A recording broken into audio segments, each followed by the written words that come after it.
মাসলিনের আবার একটা রিস্টক করলাম, মাসলিনের একটা নতুন ভিডিও দিচ্ছি তোমাদের।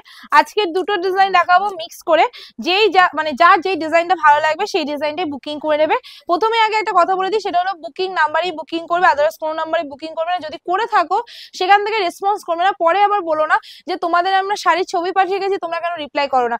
রিপ্লাই করার জন্য যেই নাম্বার দেওয়া হচ্ছে যেই শাড়িটার জন্য, সেই শাড়িতে অ্যান্সার দেওয়ার জন্য সবাই বসে আছে, কন্টিনিউ অ্যান্সার দেওয়া হচ্ছে, মানুষ রিপ্লাই পাচ্ছেও যারা মেসেজ করছে জায়গা মতো, ঠিক আছে? তো তোমাদেরও বলবো জায়গা মতো মেসেজ করো, নিশ্চয়ই রিপ্লাই পাবে। চলো নেক্সট ফার্স্ট যে কালারটা দেখাচ্ছি তোমাদের মাসলিনের মধ্যে, ফার্স্ট অফ অল আঁচলের ডিজাইনে একটু প্রান্তিক জুম আউট করে দেখিয়ে দিবি। ফার্স্ট যাচ্ছে তোমাদের আঁচলের ডিজাইন, একদম তোমাদের চলে যাচ্ছে এই ডিজাইনের মধ্যে, এন্ড এটা যাচ্ছে তোমাদের ফুল বডিটার ডিজাইন, ঠিক আছে? ফুল বডিটা তোমাদের চলে যাচ্ছে হলো এরকম ডিজাইনের মধ্যে। আচ্ছা তুই একটু উঁচু করে ধরে জায়গাটা, এতটা উঁচু না, একটু নিচু কর। চলো এই যাচ্ছে তোমাদের পুরো বডিটা, ঠিক আছে? সমান সমান কর, সমান সমান কর। চলো এই যাচ্ছে তোমাদের বডিটা, ঠিক আছে? একদম তোমাদের পাড়ে যে ডিজাইনটা যাচ্ছে, একদম পাড়ে